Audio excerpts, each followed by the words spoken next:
हमारे व्यस्त जीवन में ईश्वर की आवाज़।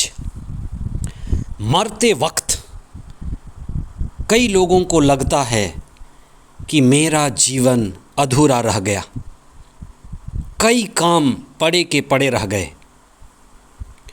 कुछ ही ऐसे लोग हैं जो मरण को भी ध्यान बना लेते हैं और कहते हैं, जो हो सका मैंने किया, बाकी मेरे बाद आने वाले करेंगे। गुड बाय, गुड लक और आखिरी सांस। स्वर्गारोहण के बाद का मंगलवार 23 मई 2023।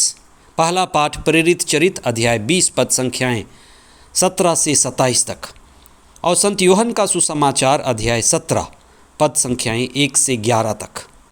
मृत्यु के ठीक पहले कही गई बात बड़ी महत्वपूर्ण होती है। मरता हुआ व्यक्ति उन्हीं बातों को अंतिम सांसों के पहले कहने की कोशिश करता है जो अति आवश्यक होता है।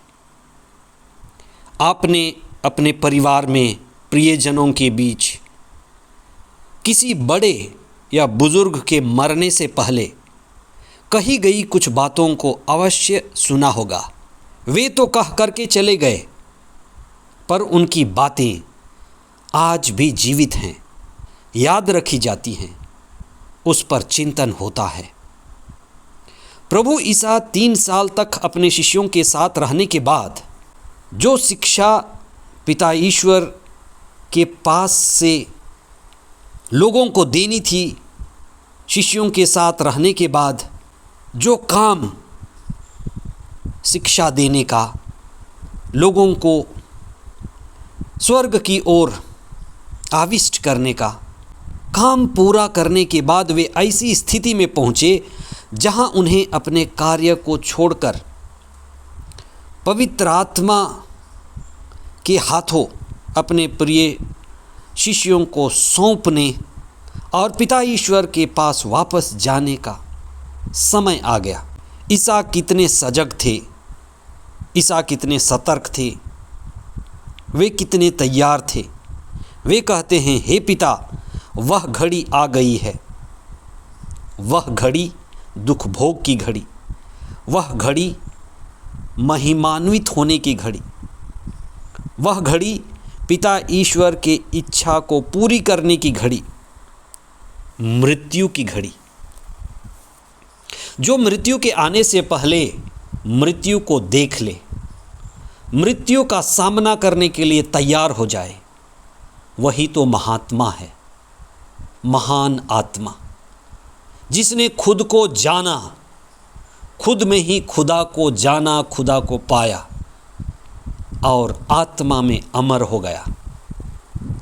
हमारे लिए यह जागने और सीखने की बात है। हम अक्सर सोचते हैं कि मेरे माता पिता, बड़े बुजुर्ग और उनका हाथ हमेशा मेरे ऊपर बना रहेगा, पर ऐसा नहीं होता। एक ना एक दिन उनका साया हमसे उठ जाता है और कई बार हम इसके लिए तैयार नहीं होते, ना सोचे होते हैं। हम यहाँ सदा नहीं रहने वाले, अतः हमें ईसा की भांति जाग कर जीना जरूरी है।